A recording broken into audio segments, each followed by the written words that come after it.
আলাইহি ওয়াসাল্লাম। তুমি আল্লাহ, তুমি রহমান, তুমি কাদের বনে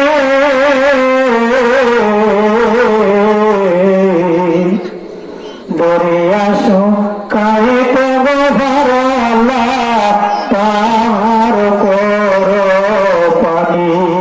বলেন তুমি আল্লাহ, তুমি রহমান, তুমি কাদের বনে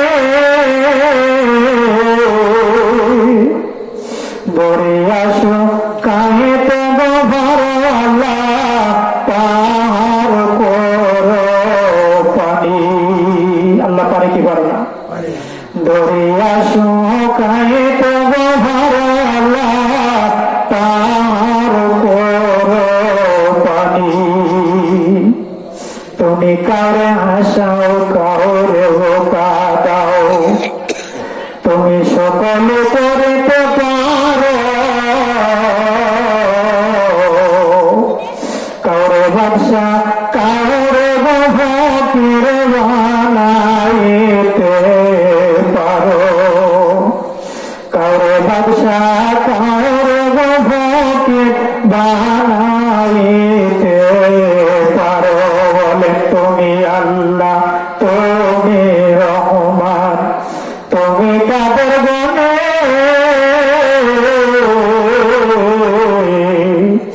দরিয়া শুকাইতে ভর আল্লাহ পার করো পানি।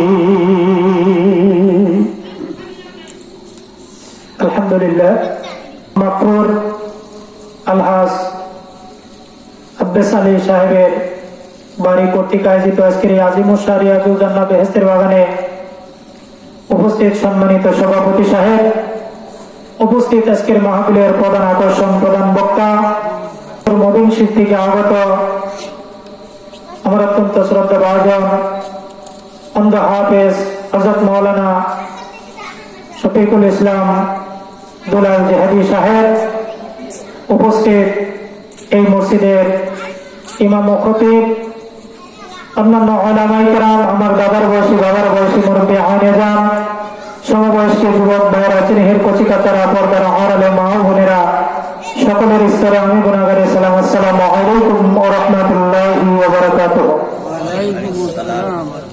প্রথমে মহান আল্লাহ রাব্বুল আলামিনের দরবারে লাখ কোটি শুকরিয়া আদায় করি যে মহান আল্লাহ রাব্বুল আলামিন আজকে আমাদেরকে এই আজিমুশা রিয়াজুল জান্নাহ বেহেশতের বাগানে আসার এবং বসার জন্য তৌফিক দিলেন।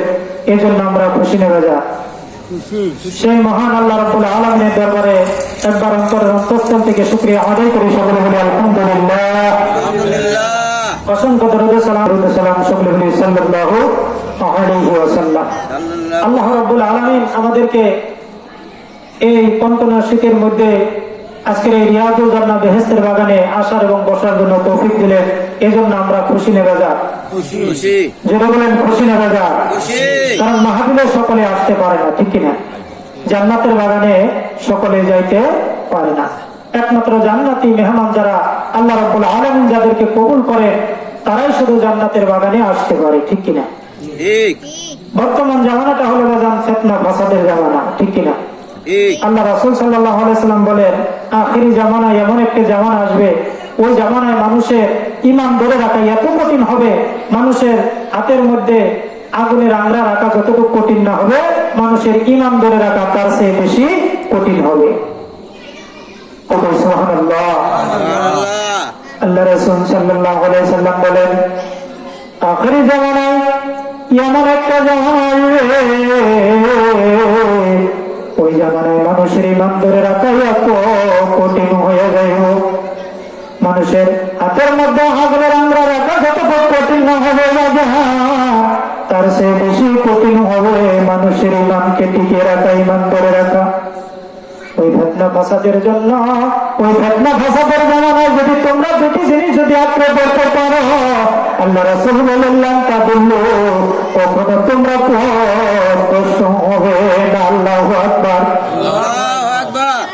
সাহাবায়ে কেরাম রাসূলকে নিয়ে, রাসূলুল্লাহ ইয়া হাবিবাল্লাহ গো, ও আল্লাহর নবী রাহমাতুল লিল আলামিন, ওই দুটি জিনিস কি আল্লাহর নবী ডাকতে বলেন, একটা হলো এক নম্বরে কিতাবুল্লাহ, আল্লাহু আকবার।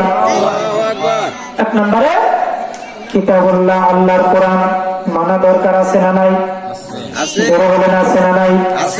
আজকে আমরা কোরআন না মানার কারণে আজকে আমরা মুসলমানরা অধঃপতনের দিকে যাইতেছি, ঠিক কিনা?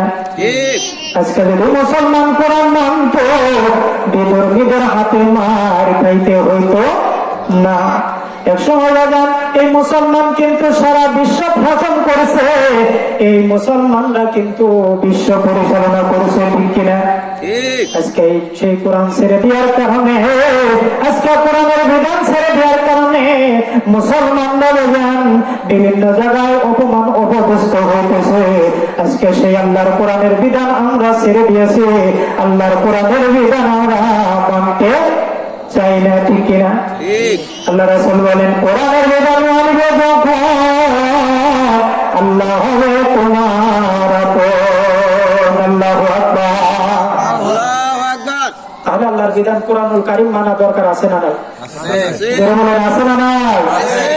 আল্লাহর কোরআনের বিধান যখন মানবে, আল্লাহ রাসূল বলেন, ও দুনিয়ার মানুষ, তোমরা যদি তোমাদের ঘরের মাহৌলকে পরিবর্তন করতে চাও, তোমরা যদি তোমাদের ঘরকে সুন্দরভাবে পরিচালনা করতে চাও, সন্তানাদিকে যদি সুন্দরভাবে মানুষ করতে চাও, সমাজকে যদি সুন্দরভাবে কোরআনের বিধান দিয়া তোমরা ঘরটাকে সুন্দরভাবে পরিচালনা করো, সুন্দরভাবে সাজাও।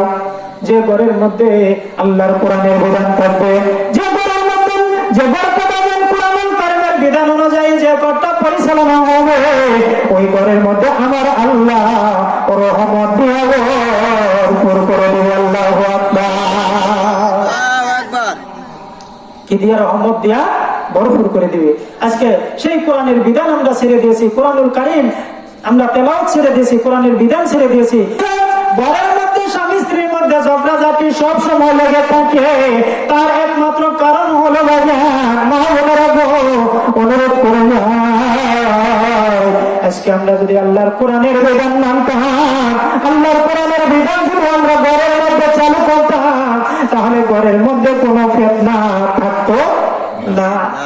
আল্লাহ রাসূল বলেন, যে ঘরের মধ্যে আল্লাহর কোরআনুল কারীমের তেলাওয়াত হয়, আমার আল্লাহ ওই ঘরটা রহমত দিয়ে ভরপুর করে দেয়। আল্লাহু আকবার। কি দিয়া? রহমত দিয়ে ভরপুর করে দেয়। আজকে আমাদের ঘরে কোরআন তেলাওয়াত হয় না।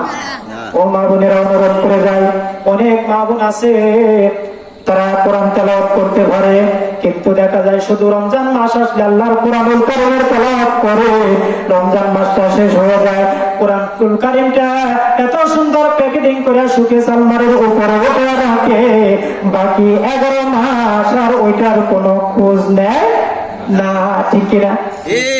বাকি 11টা মাস কোরআনুল কারীমের কোনো খোঁজ নেয় না। ওই 11টা মাস ওই কোরআনুল কারীম আপনার আমার বিরুদ্ধে আল্লাহর দরবারে নালিশ দেয়। আজকে যদি এই কারণে আমার আপনার ঘরের মধ্যে থাক না, এই ঘরের মধ্যে আমার আপনার ঘরের মধ্যে রহমত হয় না, এই কারণে